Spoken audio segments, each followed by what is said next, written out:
안녕하십니까. 오유한 목사입니다.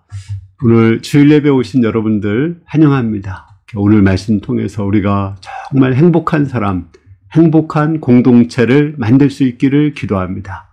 오늘 말씀은 시편 1편 말씀이고요. 요절은 2절 말씀입니다. 오직 여호와의 율법을 즐거워하며 그의 율법을 주야로 묵상하는 자로다. 지금 2023년 방향 말씀을 공부하고 있습니다. 2023년은 정말 우리가 행복했으면 좋겠습니다. 우리의 가정, 우리 교회가 다 이렇게 행복했으면 좋겠습니다. 우리가 어떻게 하면 행복한 사람이 될 수 있을까요? 또 그 행복한 사람들의 그 삶은 현재는 어떻고 또 미래는 어떨까요? 오늘 말씀에서는 정말 행복한 사람이 어떤 사람인가 나오고 있습니다.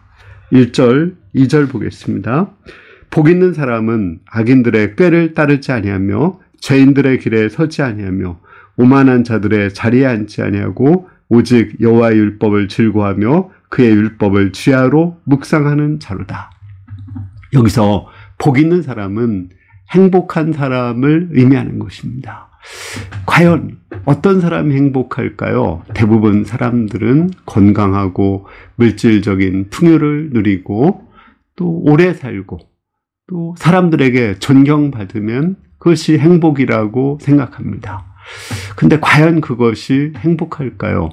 그 하버드 대학에서 그 한 100여 명을 한 20년 정도 이렇게 추적 조사한 거에 의하면 행복은 소유가 아니라 관계다. 이런 아주 유명한 말을 했습니다. 이것은 이영표 선수도 그런 말을 했어요. 그분의 말을 들어보면 자기가 원하는 것을 잃어버렸어도 행복하지 않았고 또 원하는 것을 성취했어도 행복하지 않았다. 저는 이 말을 듣고 되게 놀랐어요.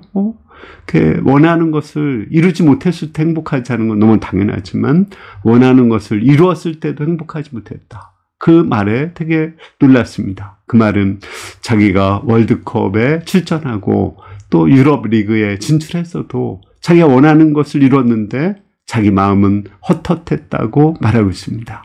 이런 것을 볼 때 왜 그러면은 자기가 원하는 것을 이뤄도 행복하지 못할까요? 자기에게 집중되어 있기 때문에 그렇습니다. 하나님과 사람들과의 관계에 초점을 두지 않고 우리의 초점을 두지 않고 나에게 초점을 두었을 때 그것은 행복한 삶이라고 말하기 어렵습니다. 오늘 말씀에서는 진정한 행복이란 하나님과 사람들과 바른 관계를 맺는 사람, 그 사람이 진정 행복한 사람이라고 나옵니다. 행복한 사람은 선택이 아주 중요합니다. 행복한 사람이 거절하는 것이 있습니다. 오늘 말씀에 보면 그는 세 가지를 거절한다고 나오죠. 악인의 꾀를 따르지 않고 죄인의 길에 서지 않고 오만한 자의 자리에 앉지 않습니다. 악인의 꾀는 한마디로 말하면 거짓말하는 거예요. 진실되지 못하는 거예요. 속이는 거예요. 모든 이단들의 공통점은 거짓말을 잘하는 것입니다. 사단은 거짓말장이거든요. 거짓말을 하는 사람, 이런 사람의 꾀를 쫓지 않습니다. 사기꾼이 되지 않는 거죠. 우리는 어떠한 어려움이나 고난이 있어도 진실되게 말하는 사람, 그 사람이 행복한 사람이죠. 두 번째는 죄인의 길에 서지 않는다고 했습니다. 죄인의 길은 탐욕을 말하는 거예요. 하나님이 주신 것으로 만족하고 감사하지 못하고 끊임없이 더 추구하는 거예요.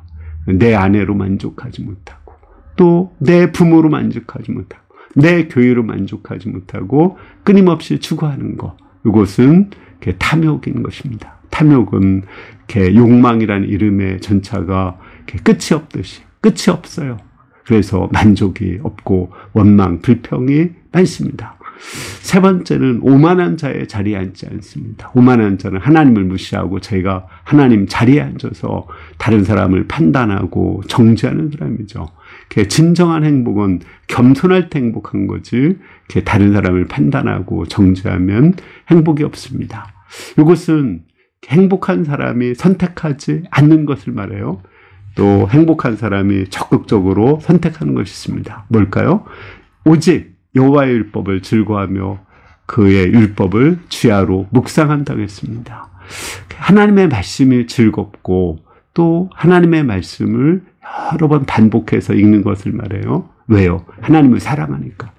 저는 중학교 3학년 때 처음 연애 편지를 받았는데, 꽃 편지를 받았는데, 그거를 이렇게 제가 내성적이라 말은 못하고, 또 그 자매한테 말도 못 걸고, 그 편지만 100번, 200번 수없이 읽었습니다. 왜요? 사랑하니까. 그것처럼 하나님을 사랑하고 하나님의 말씀을 즐거워하며 반복해서 읽는 사람, 그 사람이 행복한 사람입니다. 마치 그 사람은 그 하나님의 말씀이 꿀과 같이 달콤하다고 말하는 사람이에요. 그냥 말씀을 이렇게 묵상하는 거에 그치지 않죠. 이렇게 말씀에서 지혜를 찾는 거예요. 하나님의 말씀에서 지혜를 찾고, 하나님의 말씀의 지혜는 진실한 지혜고 십자가의 지혜죠. 내가 죽는 그런 십자가의 지혜를 찾습니다. 또 이렇게 율법의 길을 걸어가죠. 율법의 길도 십자가의 길이죠. 내가 죽고 하나님이 사는 그 십자가의 길을 걸어갑니다.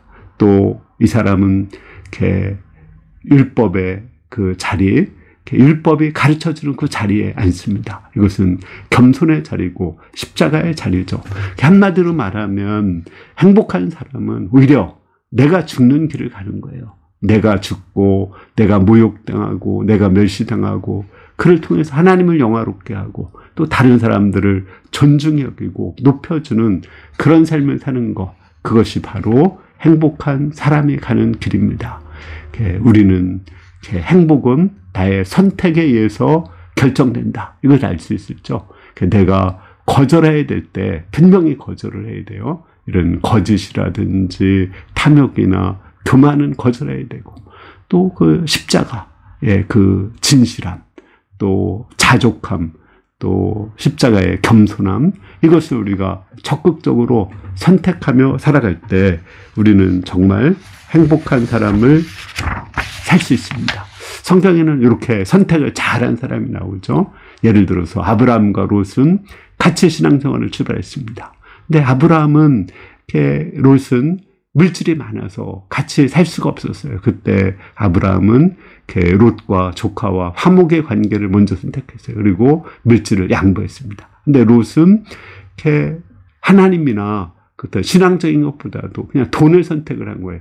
소돔과 고모라가 물질적으로 풍요로우니까 거기 갔다가 결국은 재산도 날리고 자기 딸들하고 잠을 자가지고 모압과 암몬 족속을 만들어냅니다.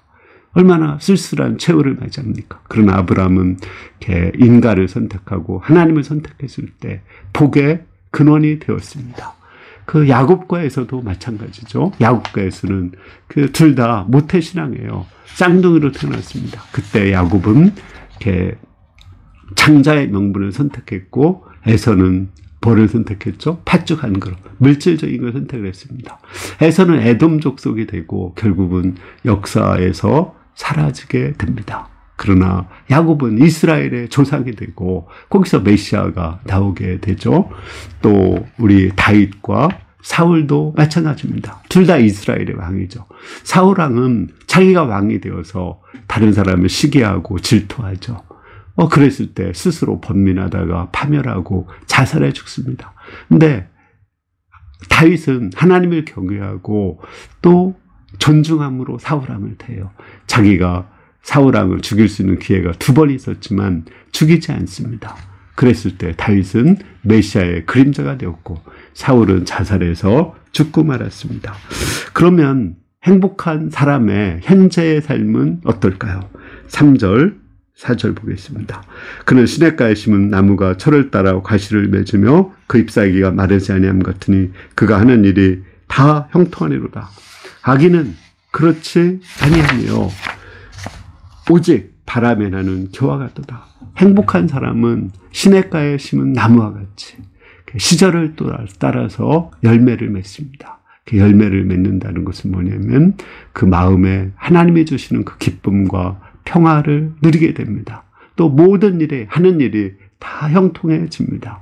그러나 악인은 바람에 나는 겨와 같이, 겨라는 것은 알맹이가 없는, 쌀이 없는 껍질을 말하거든요. 자유롭게 떠다니지만 생명이 없는 삶을 살게 됩니다.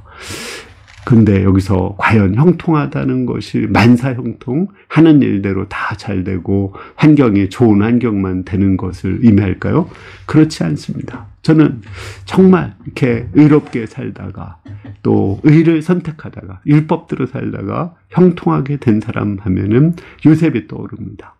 요셉은 하나님을 경외했기 때문에 이렇게 믿음의 순결을 지키고 또 결혼 전에 이렇게 성적인 유혹에 빠지지 않았습니다. 그의 형 루벤은 이렇게 서무하고 잠을 잤죠. 또 그의 형 유다는 며느리하고 잠을 잤어요. 그렇지만 요셉은 하나님의 율법을 10계명을 경외했기 때문에 그 보디발처가 끈질기게 눈짓하고 또 옷을 끌어도 거절했습니다. 단호하게 거절했어요. 그는 이렇게 율법을 따라간 거지 죄인의 길로 가지 않은 것입니다. 율법의 길로 갔죠. 그랬을 때 그는 그 노예살이에서 결국은 누명을 쓰고 감옥에 갇혔습니다. 이게 형통해요. 왜 형통이죠? 그때 하나님이 함께 하셔서 그의 마음에 평안과 기쁨을 주셨기 때문에 그렇습니다. 그러나 만약에 요셉이 보디발 처하고 잠을 잤다면 어떨까요? 순간적인 쾌락을 느끼고 또 이렇게 풍요로운 삶을 잠시 살 수 있을지 몰라요. 그렇지만 그 마음속에는 불안과 두려움에 시달리고 또 하나님이 떠났기 때문에 번민했을 것입니다. 그러다가 나중에 발각되면 어떻게 될까요? 지상에서도 목숨을 부지하기 어려웠을 것입니다. 또 죽어서는 어떻게 되겠어요? 그것이 그 다음 말씀에 보면 잘 나옵니다. 5절과 6절 보겠습니다. 그러므로 악인들은 심판을 견디지 못하고 죄인들은 의인의 모임에 들지 못하리로다. 무릇 의인들의 길은 여호와께서 인정하시나 악인들은 망하리로다. 만약에 요셉이 그 악인의 길로 보디발 처하고 동참했다면 죽어서 심판을 견디지 못하고 영원히 꺼지지 않은 지옥불에 들어갈 것입니다. 그러나 만약에 그가 믿음으로 살았다면, 의롭게 살았다면 그는 어떻게 되는 거예요? 그는 의인들의 모임인 천국에 들어가는 거죠. 어느 길을 선택하는 것입니까?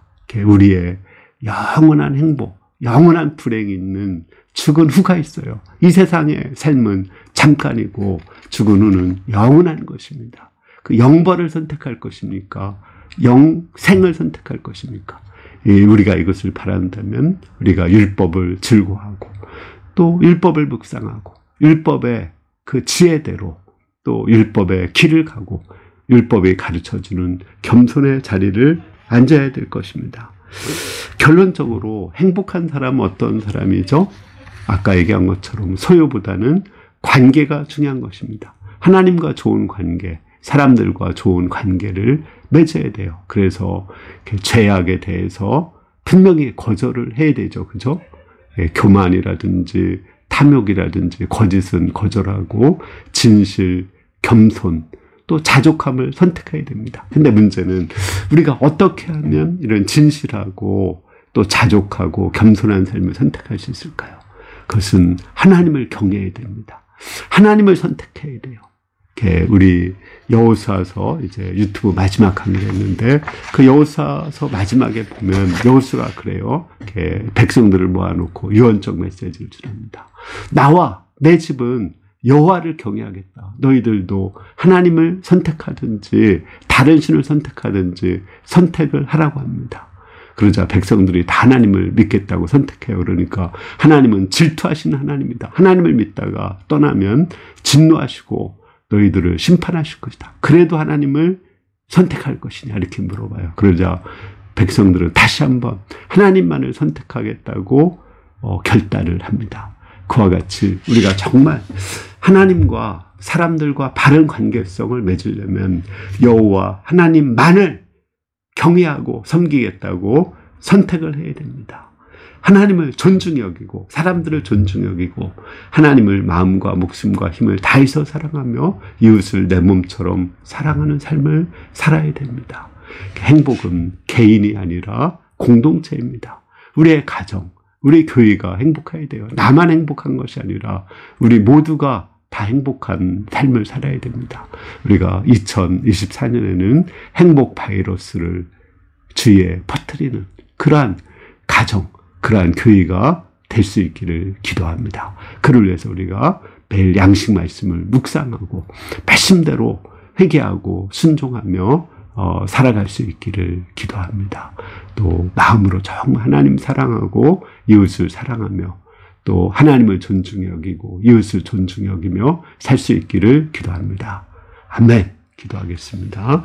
은혜로우신 주님, 하나님을 믿습니다. 또 우리 하나님을 섬기기로 결단합니다. 우리 하나님을 존중히 여기고 이웃을 사랑하며 하나님과 사람들과 좋은 관계를 맺어서 우리 교회가 정말 행복한 공동체 되어서 행복 바이러스를 퍼뜨리고 많은 사람들이 우리 교회에 와서 이렇게 행복을 맛보고 또 주위 사람들이 우리 가정 또 우리 교회를 본받고 싶어하는 그러한 공동체가 될 수 있도록 교회가 될 수 있도록 가정이 될 수 있도록 도와주시기를 기도합니다. 예수님의 이름으로 기도했습니다. 아멘. 예, 감사합니다. 2024년 하면서 우리가 어찌하든지 하나님 한 분만을 경외하고자 말씀을 묵상하고 순종하고 또 이웃 사랑하며 살 수 있기를 기도합니다. 감사합니다.